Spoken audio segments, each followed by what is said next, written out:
Hi. So in this video, I'm going to walk you through the final standing posture we'll do in my Embodied Flow classes this month. We'll be working on Nataraja dancer pose. And I'll also show you to start a little bit of subtle energetic work that you might tap into as you do your dancer pose. So if catching the foot and pressing it backwards is challenging for you for any reason, or you'd like to just practice a new way of doing the posture, find a strap. It could be a yoga belt, it could be a TheraBand. The more tension, probably the better, just so you have something to push into, but I'm going to use this band for today. So the first practice we're going to do is working with the dimensions of self and other. And this is influenced by my practice of and my study of a technique called UZAZU Embodied Intelligence. But it's seen in many, many techniques throughout time. But the sense of the other being out there or forward or connecting out, and then the self drawing back in. Okay. So we're going to start with just one foot forward, the other foot back, whichever foot feels most comfortable to shift your weight forward on. And so as you shift forward, I want you to turn your palms up. And as you shift some weight onto the front foot, start to get to the sense that you are opening yourself up to the space ahead of you. Maybe if it helps someone that you like or appreciate, you're opening yourself to them. Okay, and just see how that feels for yourself, that sense of opening up. It might feel kind of vulnerable, and if it does, you don't have to kind of overgive. Just test the waters of how much feels good and available to you. There's a sense of receptivity and connection. And then you're going to shift the weight back into your opposite foot. Draw your hands towards you and let your spine kind of round. Let your heart center, your eyes, everything kind of draw in towards the self, right? So you're coming back into your kind of kinesphere. You're coming back into your felt sense of you in this moment. And then again, we're going to shift the weight forward, turn the palms up, and let your energy open up to the space ahead of you. Okay. Notice if you find yourself really kind of rigid, that's okay. Maybe soften a little bit, see what you can feel. And then again, closing it back in. So we're always oscillating between these two. So let's practice that. Maybe taking a breath in as you open up. Maybe taking a breath out as you close. Okay, if that creates any kind of rigidity in your body, then let that go and simply feel the flow between the two. You might notice that your chest, your throat opens up as you go forward. You might notice your pelvis gently tucking under, the chest softening as you come back. So these are physical things that might be happening.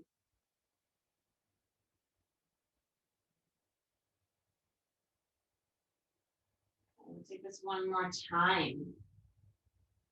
Opening up, there's a sense of receiving. And drawing it in. Containment, connection to self. Okay, and then pause. So now what we're going to do is we're going to try dancer pose through that lens of self and other. So I'm going to catch my right foot. I'll do the band demonstration on the other side. So I'm going to catch my right foot. Draw my heel towards my bum and my knee in towards center. And if I'm not holding on to an object for balance, I'm going to place my left hand on my heart. Okay? Now, even if you are holding on to an object for balance, could you use this starting point as a place to connect to self, right? So this action of drawing things in, might you connect a little bit to that sense of everything kind of drawing in quietly towards you.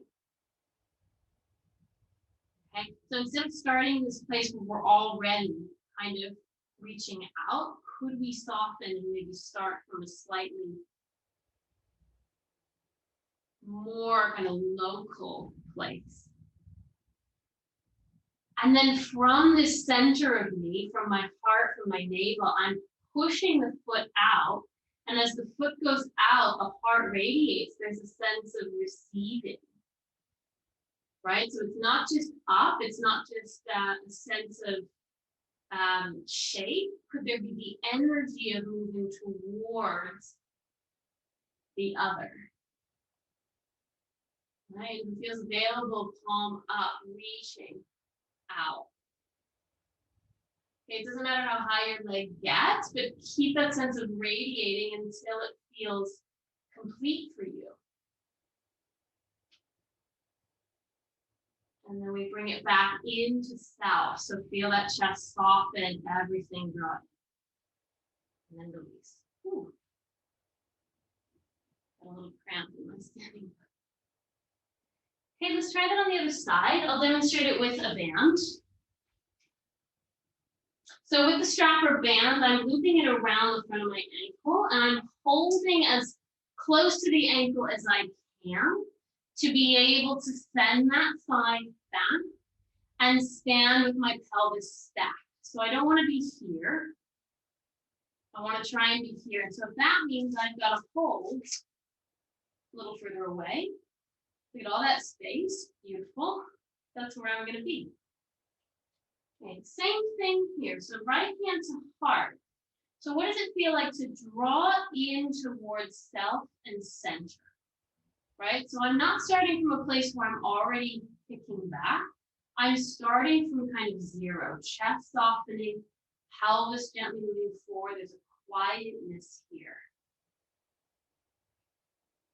And then I start to kick the foot back, and I unfurl and radiate from my very center. So my heart starts to come forward, my leg blossoms back.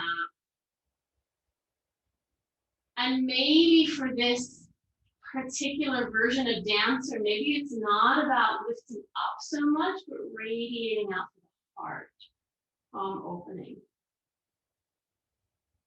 What does that feel like?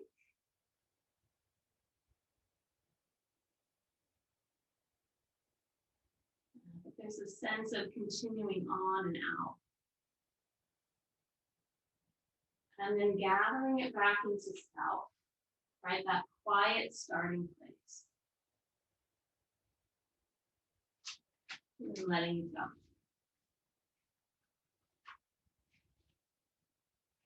Okay, so a little bit different way of approaching dancer pose. And let me know how you found that. You found it helpful to think about it in energetic terms, to really experience that in your body, to maybe relate to the notion of connecting to self versus connecting out to other, to your environment, to a sense of radiating. And I'd love to hear from you. So I'm going to walk you through one final peak posture for our sequence this month. It is crow pose, also known as crane pose or bakasana. And it's an arm balancing pose.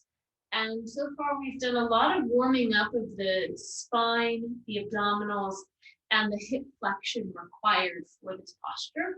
And so in this video, I'm going to offer you a couple of variations you might try based on what feels right for you in your body, and also what feels interesting to you in any given class or moment, and see how we get on.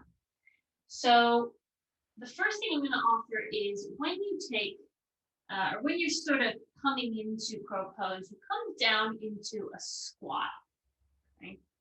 And so from here, I'm going to place my hands forward, I like to place them a little bit wider than shoulders distance, just so my chest has a good bit of room. If they're too close together, it's all going to feel kind of too cramped in. So a little wider than shoulders apart. And then the action that's going to be coming into the arms is a wrapping of the elbows forward towards your thumbs. And there'll be a little bit of a bend. Okay, it's similar to when we lower down for press up or for a chaturanga or coming down into the belly. So you could simply play with the rocking forward and back. And as you rock forward, there's a sense of lifting your bum up, maybe tapping your elbows to the backs of your arms, and then coming back. And so as I'm rocking forward, I'm pressing into my finger pads and creating also a little doming action of the palms so that I'm really getting my whole hand engaged. And so rocking forward, I've got that hiking of the knees in towards my armpits and lifting of my bum as I rock. And then rocking back. So let's play with this 2 or 3 more times. Just getting used to the notion of bearing weight on the hands in this way. I'm connecting to those abdominal muscles that draw us in and up. So there can be something quite daring about this, quite charged. And so finding that sweet spot between what feels challenging and what feels doable and empowering. Okay, one more. Lifting the bum up. Okay, so if you want to go forward and stay, I've got that wrapping action, I'm going to lift up. Some of us might have the knees on the backs of the arms, others hugging the outsides. I'm going to go to the back. Notice that I'm looking forward and I'm really trying to dome my upper back like a cat pose. And so I'm going to shift the weight forward, keep my bum lifting, and I've got a little curl under of the tail, really connecting to my lower abdominals. And so there's a sweet spot of coming forward where the feet start to lighten. Okay, I've created a nice strong shelf for my elbows. And I'm going to lift one, maybe both toes. And then I'm going to rest so that I don't injure myself or collapse. And then come back into it one more time like this. So wide, that wrap of that elbows and that bend, creating that shelf, really important. Lifting the bum up and carrying my body weight forward until I feel that sweet spot of lightening the toes. And try and breathe steady. And lowering down. Something you might try to give yourself more room around the belly, around the hips, is to put your hands on your grips. It might also be nicer for your grip, right? This might feel like a more secure grip. I'm going to separate them about shoulder distance, lifting up, and then start to shift forward. And as I shift forward, I'm not just going forward and down. I'm trying to lift up through the bum, through the low back, and the back of my ribs. So there's kind of a counteraction here. And I've got just a little bit more space now to play around. And again, keeping that steady gaze forward as I dome the upper back. Okay, one more.